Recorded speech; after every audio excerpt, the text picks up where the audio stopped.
Hey folks, Dan Frio here with your closing bell for April 29th, 2025. So today this was a Cinderella story today. We had the equity markets basically all the way across the board. It was up. The Dow was up over 300 points. The good news continues. We got mortgage rates coming down because the bond market went up today. So when mortgage prices on the bond goes up, mortgage rates come down. And then the rest of this week, every day, we're going to have some piece of economic news that will be affecting these things. And these are the main things that the Federal Reserve monitors, because this is the economy at a glance. So let's get to today's news. My name is Dan Frio. I do this report actually 2 times a day to inform you guys about these things and the whys behind the market. Okay, so my goal here is for you to understand real estate, because I'm actually a loan officer. I'm licensed in all 50 states as well as Puerto Rico, and I'd love for you to be able to work with me if you're looking to build, buy, or refinance. I'll give you all my information at the end of this video. We do have a slogan: one application, one credit pool. We're going to shop your loan to over 30 different lenders. So check that out. I'll give you a little more details at the end. So let's get over to what happened in the market today. So here's what happens. Basically, we'll just say there was really no earnings reports came out that were robust. Nothing really shocked in all the market other than right through here. I think we'll have a deal with India on tariff trades. So as the tariff trades roll in more and more and more, you're probably going to see these things happening more often, because the tariffs don't seem to be as harsh as they initially seemed, but only time's going to tell in that respect. So the good news with all this uncertainty in the market, a lot of monies are being pushed over to the equity markets, or the bond market right now, helping interest rates. So one of the biggest things was today's consumer confidence, talking about falling off a cliff. Let's get over to here. I got Rick Santelli. He's going to come and give you the breaking news from this morning, and then I'm going to show you how that news transformed the whole market through the rest of the day. So Rick, take it away, buddy. Let's get some conference board and jolts with Rick Santelli. Hey, Rick. Yes, and do watch yields moving down. 10-year yields below yesterday's lows. Now let's get to the data. Consumer confidence is the reason. These are April numbers, expecting a headline number of 88. We come in at 86.0, weakest since April of 2020. And if you look at present situation, 133.5.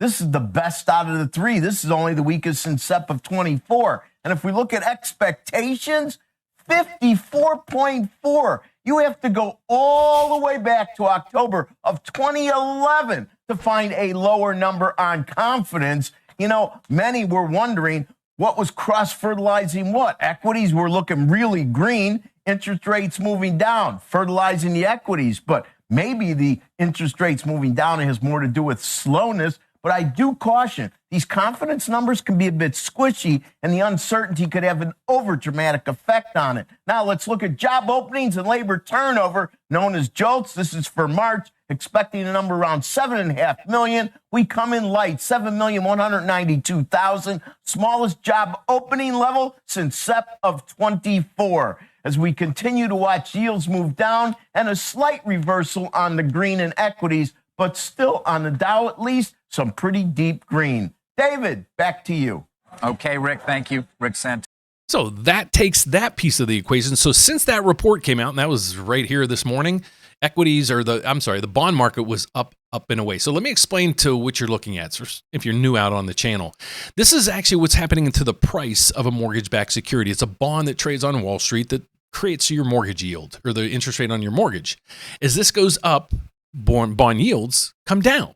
Okay, so all these little bubbles up here, these are lenders that we use, and it's telling me what they're doing with rates. And almost every one of them came out with better rates today throughout the day. So you can see mortgage rates do change throughout the day, and the proof of that is right through these dots right through here. So my expectations are this: what's going to happen in the next few days in regards to the economic calendar, because the news that we have coming in is basically fills in the void of what the Federal Reserve monitors. So this is basically what the Federal Reserve monitors and why. Okay, they set the Federal Reserve rate, or the federal funds rate, right here at 4.25 to 4.5. That's the interest rate that the Federal Reserve controls. That's the only rate they control. So what they focus in on is inflation and they focus in on the PCE. They look at the unemployment numbers and the GDP. So if we go over to our economic calendar, let's look at what's starting to come in tomorrow. We have ADP payroll numbers. Well, these aren't official from the Fed, but this sure is. We're going to have GDP coming in tomorrow as well as the PCE. Now, this is the number one inflation trigger that the Federal Reserve monitors. Well, let's take a look at what's happened on the CPI, which kind of feeds into this over the last two sessions or the last two readings. The consumer inflation has dramatically dropped over the last two reports. The same thing with producer, the PPI, producer inflation. So if all those are dramatically lower, well, the expectations over here should be the same. So let's get over to see what it's expecting. So let me get my head out of the way for a second. So we have right through here, ADP payroll numbers is saying we're going to have about 120,000 new jobs being created. Well, we'll see how that comes in. But here's the concerning piece. We have GDP. This is how much our country is growing. Last reading was 2.4. It's expected to come in at 0.4. That is terrible. Okay, so the economy's slowing. But here's the inflation piece of the puzzle. This is probably going to be the thing that moves the pendulum. Where does this come in at? So the last piece of the PCE number that came in month over month number, last reading was 0.4. It's expected to go down to 0.1. Okay, that's a fraction of where it's been. Then when you go over to year over year, the last reading was 2.8. They're expecting it to come in at 2.6. Okay, so this might come in right on point or a little bit low. As long as it does, I think the markets are going to be okay. But they're going to focus in on GDP as well as this, as well as this. But this thing that's still concerning everybody and still concerning me is still a lot of the true tariff data. The news is out there, but has the prices and everything been implemented yet? No, in most cases.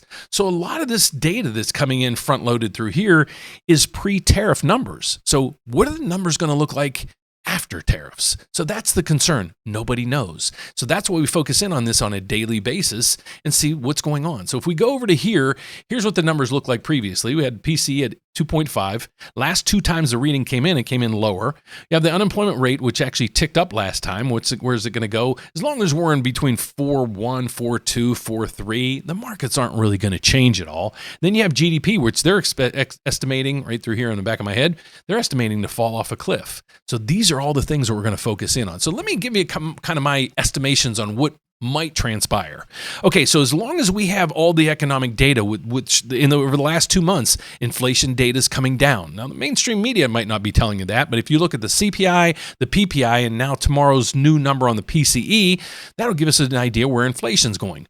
You also have oil prices. Let's go over to oil, see if it's on the screen right through here. No, so let's go over to oil. Where's oil? $60 a barrel. Just 2 months ago, this was about $70 a barrel. Well, let's prove it. Let's see where it was. So maybe I'm not guessing. So let's go over and see where oil was, just 3-4 months ago. Well, it's going to take a while to, it was over here. So where is this? Let's just go year to date.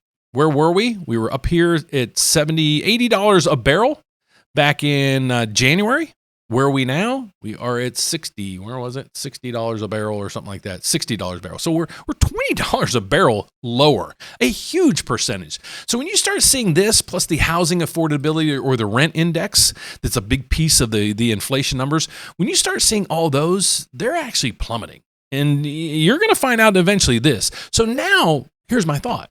If these tariffs come in, and it looks like they're probably going to range between like 10 and 25%, are they going to be that detrimental to push up inflation all across the board? Yeah, there's going to be components coming in, but a lot of things like the auto piece of the puzzle just came in today, and there's going to be a lot of relief on auto parts and autos. So that's a big piece of our economic data as well. So if you can take the inflation out of that, you take a lot of inflation out of the housing numbers as well as the energy markets, you're going to have a pretty nice economy, folks. So I don't think it's going to be, catastrophic over the next 6 months, but it's going to be a jolty ride over the next 3 or 4 months as all these pieces of the puzzle come to fruition on how they come. So people are coming out and telling you exactly what's going to happen. Folks, I'll give you the honest to God truth. Nobody knows. But our projections are this. Short term, I'm expecting if you can get a rate, at 6.8 or below, grab it. But here's where we come into play. So my name is Dan Frio. Like I said, I work at a federally chartered bank. Okay, and that part of it's pretty simple. That gives me licensing all over the country as well as Puerto Rico. Here's the unique thing that we offer. You might say, okay, Dan, I did all my due diligence at the beginning of this, and I'm taking the person with the lowest rate at the time. And unfortunately, you didn't win. Many times I do, and I'm going to tell you how I do that a lot of times. But what happens is if you see rates doing this, let's go back to the mortgage bond. Over the last 5 days, here's what's happened to mortgage bonds. So the bonds went from here all the way up to here. Okay, that's over a 100% or 100 basis point move in that bond yield. Okay, that means rates probably dropped 0.25%, 0.3% on some programs, it might have dropped 0.5%. Okay, so did you lock down here? Well, you might have had the best rate at the time, but what are you doing as rates are moving and you're locked in with your lender? Well, you're probably going to call them and they're going to tell you two things. Well, you can do a float down, going to cost you money, or you can buy down points, going to cost you money. Well, Dan didn't win in the first case, but maybe he can win now. So here's what I do. I work at a federally chartered bank, but the unique thing is we're set up with 34, 35 other lenders at the time. So how does that benefit you? Well, it benefits you all the way across the board when you're getting that initial quote, because by putting your application in with me, our slogan is one application, one credit pool. We're going to shop your loan over 30 different lenders. Well, this is how you do it. You go to therateupdate.com. I work at the federal bank, but we also have 34 other lenders that we work with. Okay. So your application that you put in with us, I'll be the loan officer. I might put your loan in with our bank here, or I might use one of the 34 other banks over there. But that's how we get you 34, 35 different quotes with one application. Now, here's another piece of the puzzle. Like I said, maybe we don't win at the beginning. Maybe somebody just went out there and they said, okay, we'll beat that rate, and they underpriced us or underbid us, and you took it. Well, then they locked you in, and now rates dropped. And like I said, you call back, and most times they're going to tell you one of two things. Can't help you, and it's going to cost you money. Well, please keep that in mind when you're checking out our mortgage rates, because not only maybe we don't have the best rate initially, but as rates drop, I have the ability to pull your loan and move you over to another lender, even during that whole entire process. So if you want to learn more about it, go to therateupdate.com. You can put in your application right through here over my head, or schedule a consultation to learn more about this, or just call, jump in the front line and just ask us what we do, how we do, can we serve your area? And the answer is probably going to surprise you, because we offer programs from investor loans like DSCR, stated income loans, reverse mortgages, and we also offer first-time homebuyer programs with FHA, VA, USDA, and conventional loans. So we run the gamut. We have every program that you can probably imagine. So I hope you learned something today. If you did, I'll ask you one thing. Do me one big favor if you would. Subscribe if you haven't yet, if you learned something from today's video or one of the other videos I posted. So thanks so much for watching. God bless. Have a fantastic evening. Hope to see you here tomorrow at the opening bell to see how this mess starts another day. Thanks, folks. Take care. See you tomorrow. Bye-bye.